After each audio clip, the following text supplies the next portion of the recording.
ರೋಹಿಣಿ ಸಿಂಧೂರಿಗೆ ಮತ್ತೆ ಡಿ ರೂಪ ಟಾಂಗ್ ಕೊಟ್ಟಿದ್ದಾರೆ. ಗೆಟ್ ವೆಲ್ ಸೂನ್ ಅಂತ ಹೇಳಿದ್ದ ಸಿಂಧೂರಿಗೆ ಟಾಂಗ್ ಕೊಟ್ಟಿದ್ದಾರೆ. ಅವರ ಡಿಲಿಟೆಡ್ ನಗ್ನ ಚಿತ್ರಗಳ ಬಗ್ಗೆ ಮಾತನಾಡ್ತಾರಾ ಅಂತ ಪ್ರಶ್ನೆ ಮಾಡಿದ್ದಾರೆ.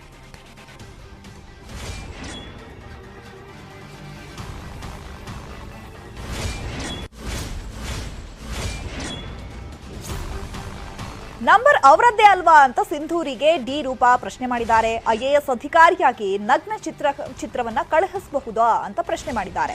ಮೊಬೈಲ್ ಚಾಟ್ನ ಸ್ಕ್ರೀನ್ ಶಾಟ್ ಹಾಕಿ ರೂಪ ಇದೀಗ ಟಾಂಗ್ ಅನ್ನ ಕೊಟ್ಟಿದ್ದಾರೆ. ಸೋ ಮ್ಯಾಡ್ಲಿ ಬ್ಯೂಟಿಫುಲ್ ಅಂತ ರಿಪ್ಲೈ ಬಂದಿದೆ. ರಿಪ್ಲೈ ಮಾಡಿರೋ ಸ್ಕ್ರೀನ್ ಶಾಟ್ ಕೂಡ ಇದೀಗ ರಿವೀಲ್ ಆಗಿದೆ. ಸಿಂಧೂರಿಗೆ ಮತ್ತೆ ಟಾಂಗ್ ಅನ್ನ ಕೊಟ್ಟಿದ್ದಾರೆ ರೂಪ. ಹಾಗಿದ್ರೆ ಆ ಫೋಟೋಗಳು ಯಾರ್ದು? ಇವರು ಆ ಫೋಟೋಗಳನ್ನ ಯಾಕೆ ಕಳಿಸಬೇಕಾಗಿತ್ತು?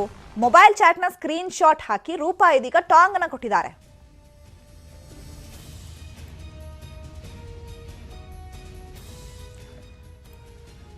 ರೋಹಿಣಿ ಸಿಂಧೂರಿಗೆ ಮತ್ತೆ ಡಿ ರೂಪ ಈ ಮೂಲಕ ಟಾಂಗ್ ಕೊಟ್ಟಿದ್ದಾರೆ. ಗೆಟ್ ವೆಲ್ ಸೂನ್ ಅಂತ ಹೇಳಿದ್ರು ಬೆಳಗ್ಗೆ ಸಿಂಧೂರಿ ಅವರು. ಸೊ ಆ ಮಾತಿಗೆ ಇದೀಗ ಡಿ ರೂಪ ಟಾಂಗ್ ಅನ್ನ ಕೊಟ್ಟಿದ್ದಾರೆ. ಅವರ ಡಿಲಿಟೆಡ್ ನಗ್ನ ಚಿತ್ರಗಳ ಬಗ್ಗೆ ಅವರು ಬಂದು ಮಾತನಾಡ್ತಾರಾ ಅಂತ ಪ್ರಶ್ನೆ ಮಾಡಿದ್ದಾರೆ.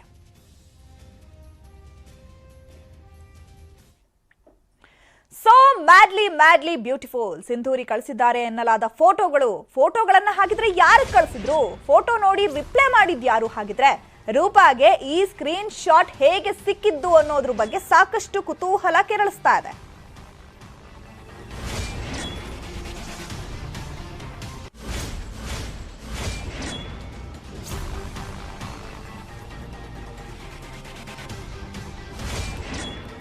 ಇದ್ರ ಬಗ್ಗೆ ಮತ್ತಷ್ಟು ಮಾಹಿತಿಯನ್ನು ಕೊಡ್ತಾರೆ ನಮ್ಮ ಪ್ರತಿನಿಧಿ ಗಂಗಾಧರ್. ನೇರ ಸಂಪರ್ಕದಲ್ಲಿ ಜಾಯಿನ್ ಆಗ್ತಾ ಇದ್ದಾರೆ. ಗಂಗಾಧರ್, ಇದೀಗ ಖಾಸಗಿ ಚಾಟ್ಗಳು ಅಥವಾ ಖಾಸಗಿ ಫೋಟೋಗಳಾಗಿರಬಹುದು ಈಗ ಸೋಷಿಯಲ್ ಮೀಡಿಯಾದಲ್ಲಿ ಸಖತ್ ವೈರಲ್ ಆಗ್ತಾ ಇದೆ. ಈಗ ಡಿ ರೂಪ ಅವರು ಒಂದೊಂದೇ ಫೋಟೋಗಳು ಅಥವಾ ಒಂದೊಂದೇ ಚಾಟ್ಗಳನ್ನ ಈಗ ರಿಲೀಸ್ ಮಾಡ್ತಿದ್ದಾರೆ. ಈಗ ಹಾಗಿದ್ರೆ ಆ ಫೋಟೋಗಳು ಯಾರ್ದು? ಈಗ ಆ ಫೋಟೋಗಳನ್ನ ಯಾಕೆ ರೋಹಿಣಿ ಸಿಂಧೂರಿ ಅವರು ಕಳಿಸಿದ್ರು? ಈ ತರ ಪ್ರಶ್ನೆಗಳು ಉದ್ಭವ ಆಗ್ತಾ ಇದೆ. ಹಾಗಿದ್ರೆ ಯಾರ ವಾಟ್ಸ್ಆಪ್ ಚಾಟ್ ಅದು? ಅದ್ರ ಬಗ್ಗೆ ಮಾಹಿತಿ ಲಭ್ಯ ಆಗ್ತಾ ಇದೆಯಾ?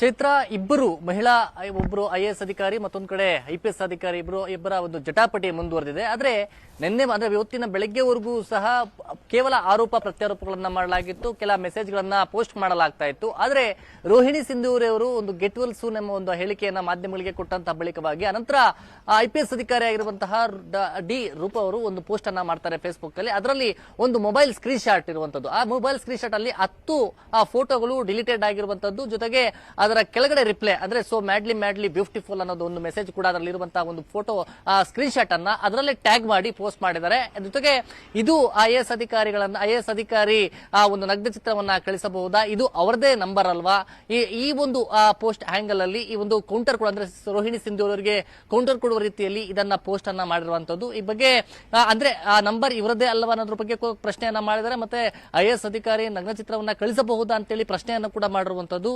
ಸದ್ಯ ಈ ಪೋಸ್ಟ್ ಯಾರು ಮಾಡಿರುವಂತ ಅಂದ್ರೆ ಈ ಫೋಟೋ ಮತ್ತೆ ಆ ಮೊಬೈಲ್ ಅದರಲ್ಲಿ ಫೋಟೋಗಳನ್ನ ಡಿಲೀಟೆಡ್ ಮಾಡುವಂತದ್ದು ಯಾರು, ಮತ್ತೆ ಅದಕ್ಕೆ ಸೋ ಮ್ಯಾಡ್ಲಿ ಬ್ಯೂಟಿಫುಲ್ ಅಂತ ಅದಕ್ಕೆ ರಿಪ್ಲೈ ಕೊಟ್ಟಂತಾರೆ ಯಾರು, ಇದು ಸಾಕಷ್ಟು ಕುತೂಹಲಕ್ಕೆ ಎಡೆ ಮಾಡಿಕೊಟ್ಟಿರುವಂತದ್ದು. ಮತ್ತೊಂದು ಕಡೆ ನಿನ್ನೆಯಿಂದಲೂ ಕೂಡ ಸೋಷಿಯಲ್ ಮೀಡಿಯಾದಲ್ಲಿ ರೂಪಾ ಮೋದ್ಗಿಲ್ ಅವರು ಫೇಸ್ಬುಕ್ ಅಲ್ಲಿ ಒಂದು ಆರೋಪಗಳನ್ನ ಮಾಡ್ತಾನೆ ಬರ್ತಾ ಇದ್ರು.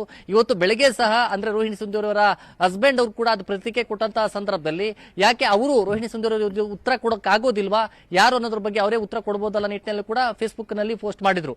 ಆ ಬಳಿಕ ಈ ನಂತರ ಆ ರೋಹಿಣಿ ಸಿಂಧೂರಿ ರಿಯಾಕ್ಷನ್ ಕೊಟ್ಟಂತ ಬಳಿಕವಾಗಿ ಈ ಒಂದು ಸ್ಕ್ರೀನ್ ಶಾಟ್ ಏನಿದೆ ಅದನ್ನ ಕಳಿಸ್ಕೊಡುವಂತದ್ದು ಬಗ್ಗೆ ಅದ್ರ ಬಗ್ಗೆ ಗಂಭೀರವಾದಂತ ಆರೋಪವನ್ನ ಅದು ಫೇಸ್ಬುಕ್ ಪೋಸ್ಟ್ ಅಲ್ಲಿ ಮಾಡಿದ್ದಾರೆ. ಹೀಗಾಗಿ ಈ ಒಂದು ಸ್ಕ್ರೀನ್ ಶಾಟ್ ಹಿಂದೆ ಸಾಕಷ್ಟು ಕುತೂಹಲ ಇದೆ. ಈ ನಂಬರ್ ಅವರದ್ದೇ ಅಲ್ಲವಾ ಅಂತ ಹೇಳಿದ್ದಾರೆ. ಆ ನಂಬರ್ ಮೇಲ್ನೋಟಕ್ಕೆ ನೋಡೋದಾದ್ರೆ ಆ ನಂಬರ್ ಯಾರ್ದು, ಯಾರು ಕಳಿಸಿದ್ರು, ಈ ರಿಪ್ಲೈ ಮಾಡಿದವರು ಯಾರು, ಎಲ್ಲಾ ಒಂದು ಸಾಕಷ್ಟು ಕುತೂಹಲ ಇದೆ. ಜೊತೆಗೆ ಈ ಬಗ್ಗೆ ಒಂದೊಂದೇ ಹಂತವಾಗಿ ಈಗ ರೂಪಾ ಮೋದ್ಗಿಲ್ ಅವರು ಆರೋಪಗಳನ್ನ ಮಾಡೋದ್ರ ಜೊತೆಗೆ ಅದಕ್ಕೆ ನಿನ್ನೆ ಹೇಳಿದ ಸಾಕ್ಷ್ಯದ ರೀತಿಯಲ್ಲಿ ಈ ಒಂದು ಸ್ಕ್ರೀನ್ ಶಾಟ್ ಅನ್ನ ಕೊಟ್ಟಿದ್ದಾರೆ. ಮುಂದೆ ಈ ಒಂದು ಪ್ರಕರಣ ಯಾವ ಮಜಲನ್ನ ಪಡ್ಕೊಳ್ಳುತ್ತೆ, ಯಾವುದೇ ಆಯಾಮ ಪಡ್ಕೊಳ್ಳುತ್ತೆ ಅಂತ ನೋಡ್ಬೇಕಾಗುತ್ತೆ. ಜೊತೆ ಒಟ್ಟಿನಲ್ಲಿ ರೋಹಿಣಿ ಸಿಂಧೂರಿ ಜೊತೆಗೆ ಈ ಕಡೆ ರೂಪಾ ಮೋದ್ಗಿಲ್ ಇಬ್ಬರ ಒಂದು ಆರೋಪ ಪ್ರತ್ಯಾರೋಪಗಳ ಜೊತೆಗೆ ಈಗ ರೋಹಿಣಿ ಸಿಂಧೂರಿ ಅವರ ಹಸ್ಬೆಂಡ್ ಕೂಡ ಈ ಪ್ರಕರಣದಲ್ಲಿ ಎಂಟ್ರಿ ಆಗಿದ್ದಾರೆ. ಅವರು ಕೂಡ ಇವರ ಬಗ್ಗೆ ಒಂದು ಅಸಮಾಧಾನವನ್ನ ವ್ಯಕ್ತಪಡಿಸಿ ಈಗ ದೂರನ್ನ ಕೂಡ ಕೊಟ್ಟಿರುವಂತದ್ದು. ಈಗ ಸದ್ಯ ಇವರು ಕೂಡ ರೂಪಾ ಮೋದ್ಗಿಲ್ ಅವರು ಕೂಡ ಕಾನೂನು ತಜ್ಞರ ಸಲಹೆಯನ್ನ ಪಡ್ಕೊಂಡಿದ್ದಾರೆ. ಜೊತೆಗೆ ಅದರ ನಡುವೆ ಅವರು ಆರೋಪ ಮಾಡಿದ ಜೊತೆ ಈ ರೀತಿಯ ಒಂದು ಸ್ಕ್ರೀನ್ ಶಾಟ್ ಬಿಟ್ಟಿರುವಂತದ್ದು. ಮುಂದೆ ಇದು ಯಾವ ರೀತಿ ಆಯಾಮವನ್ನು ಪಡ್ಕೊಳ್ಳುತ್ತೆ ಅನ್ನೋದ್ರ ಬಗ್ಗೆ ಕೂಡ ಸಾಕಷ್ಟು ಕುತೂಹಲವನ್ನ ಕೆಳಿಸಿರುವಂತದ್ದು. ಚೈತ್ರ, ಓಕೆ, ಧನ್ಯವಾದಗಳು ಗಂಗಾಧರ್ ತಮ್ಮೆಲ್ಲ ಮಾಹಿತಿಗಾಗಿ.